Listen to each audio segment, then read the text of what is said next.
जय हिंद दोस्तों, काव्य क्लासेस में आप सभी दोस्तों का बहुत बहुत स्वागत है। दोस्तों, आज मैं अपने महाविद्यालय लाखी देवी रामचंद्र शुक्ल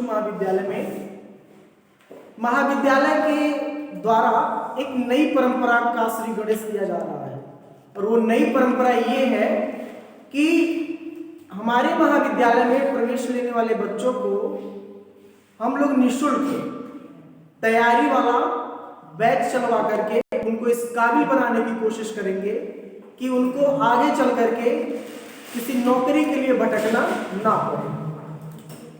हम लोगों ने अपने महाविद्यालय में शिक्षण कार्य के दौरान ये अनुभव किया, बच्चों से ये जाना कि बहुत सारे बच्चे हमारे जो है वो ग्रामीण परिवेश से संबंध रखने वाले हैं। वो बच्चे कुछ पैसे के अभाव में अच्छी अच्छी कोचिंग संस्थानों में प्रवेश लेने से वंचित रह जाते हैं। तो हम लोगों ने ये योजना बनाया कि हमारे यहाँ महाविद्यालय में पढ़ने वाले जितने भी बच्चे होंगे हम उनके लिए निःशुल्क कोचिंग चलाएंगे। हम तो बड़ी स्तर की तो तैयारी नहीं करा सकते, इतना अनुभव नहीं है हमारे पास, लेकिन वनडे एग्जाम की परीक्षाओं के लिए हमारे कॉलेज के शिक्षक इतने सक्षम हैं कि वह अपने महाविद्यालय के बच्चों को वनडे एग्जाम के लिए तैयार करा सकते हैं। तो आज से हम लाखी देवी रामचंद्र शुक्ल महाविद्यालय में काव्य क्लासेस में आप सभी को कोचिंग करा करके काबिल बनाने की कोशिश करेंगे। तो आज हम अपनी कोचिंग संस्थान का श्री गणेश करते हैं। तो आइए हम जो पढ़ाई करेंगे, जो हम जीके जीएस जानने की कोशिश करेंगे, उन किताबों को मैंने जो चुना है उस किताब का नाम लुसेंट है। लुसेंट एक ऐसी किताब है, आप लोगों को पता है, मैंने छोटी सी चर्चा इस पे कर भी दी है पहले, कि इतना इसमें सिलेबस दिया है वो पर्याप्त है। इसकी अगर जो तैयारी आप बेहतर तरीके से कर लेते हैं तो आप स्टेट गवर्नमेंट का कोई भी एग्जाम हो, कोई भी परीक्षा हो, आप आसानी से निकाल सकते हैं। तो इसलिए जो हमारी पढ़ाई होगी जीके जीएस की, वो लुसेंट किताब के माध्यम से होगी। तो आइए हम पढ़ाई स्टार्ट करने से पहले सबसे पहले हम उसके सिलेबस को जानते हैं। सिलेबस हम जब जान जाएंगे कि हमको पढ़ना क्या क्या है, तो हमारी आधी चीजें वहीं क्लियर हो जाती हैं। तो सबसे पहले हम ये जानेंगे कि हमको पढ़ना क्या है। तो सबसे पहले हम पढ़ेंगे प्राचीन इतिहास। इतिहास में इतिहास पढ़ेंगे।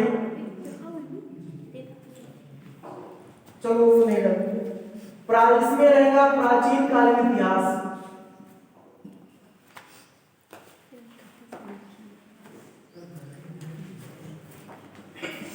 प्राचीन भारत का इतिहास।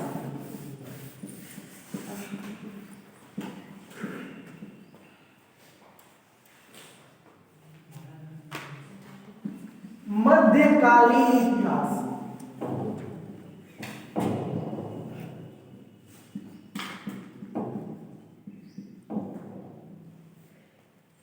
आधुनिक भारत।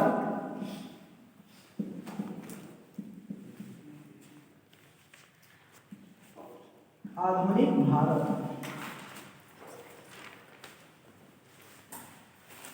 विश्व इतिहास। सिलेबस बड़ा है,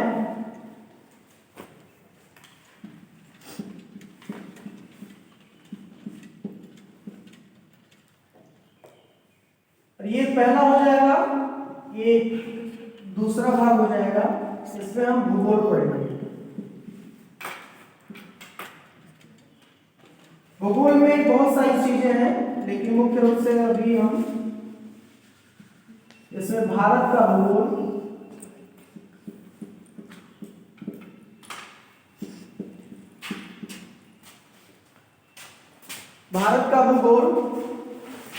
भारतीय अर्थव्यवस्था,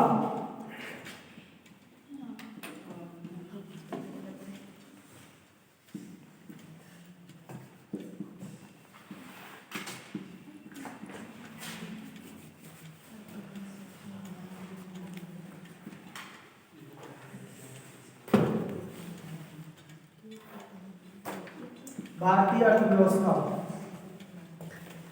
अगला हो जाएगा भारतीय संविधान।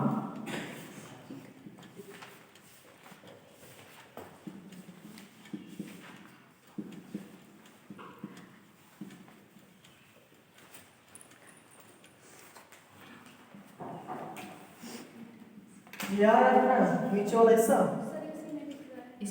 हाँ दिख रहा है पूरा दिख रहा है, नहीं दिख रहा है? दिख रहा है।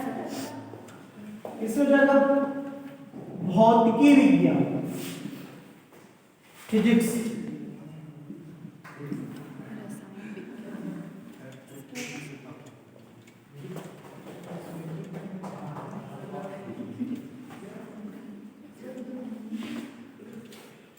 छठा हो जाएगा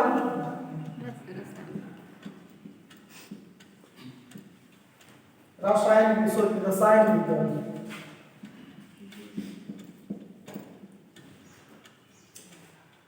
जीव विज्ञान, बायोलॉजी।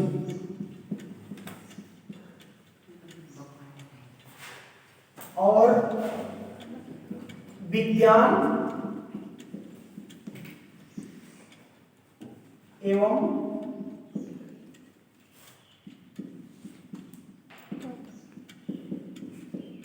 प्रौद्योगिकी।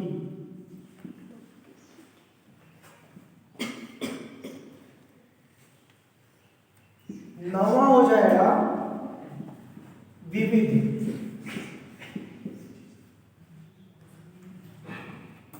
विविध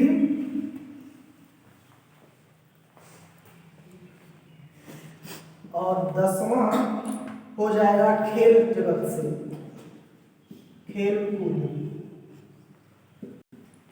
और 11वां और अंतिम हो जाएगा कंप्यूटर।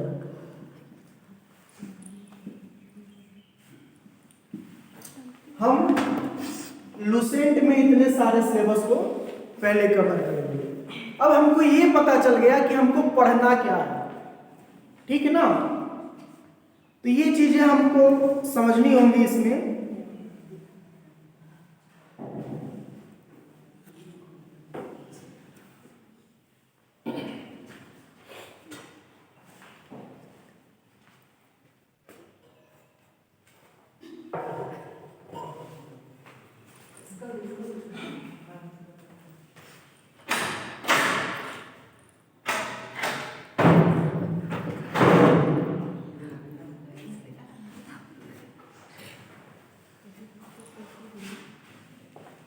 नोट कर लीजिए आप लोग।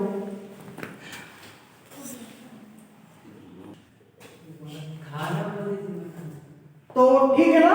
यस हमने जो प्राचीन भारतीय इतिहास के स्रोत को जानने का तरीका अपनाया वो था धर्म ग्रंथ, ऐतिहासिक ग्रंथ और विदेशी लेखकों का विवरण और पुरातत्व साक्ष्य, ठीक है ना?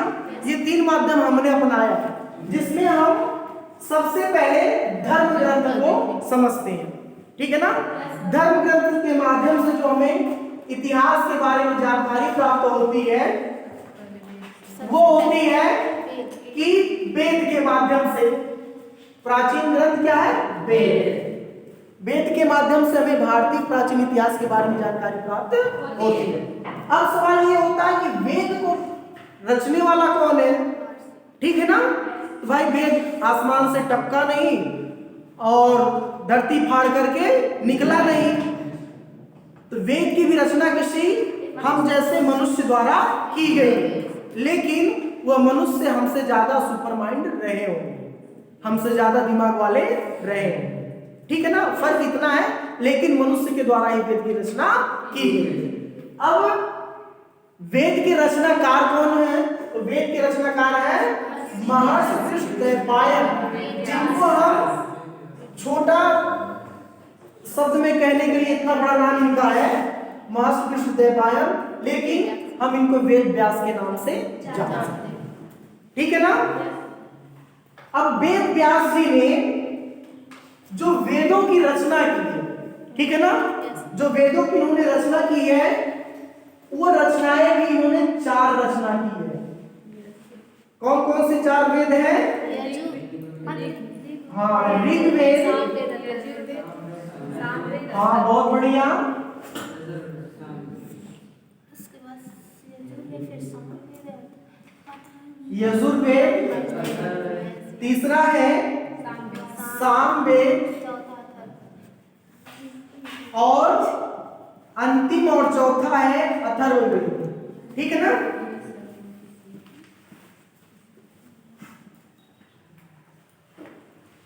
हम प्राचीन भारत के इतिहास को इन 4 वेदों के माध्यम से समझ सकते हैं। ठीक है? अच्छा, अब इन 4 वेदों का व्याख्यान मैं समझाने के लिए आप लोगों को अलग अलग वेदों के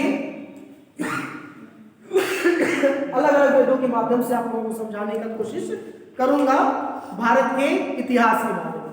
ठीक है ना? नोट कर रहे हैं? नोट करिए। हो गया आप लोगों का? तो आज की क्लास यही खत्म करते हैं। ठीक है ना? और कल हम लोग अलग अलग वेदों के माध्यम से भारत के इतिहास के बारे में जानकारी प्राप्त करेंगे। ठीक है ना? तो दोस्तों बने रहिए काव्य क्लासेस के साथ। कल तक के लिए नमस्कार।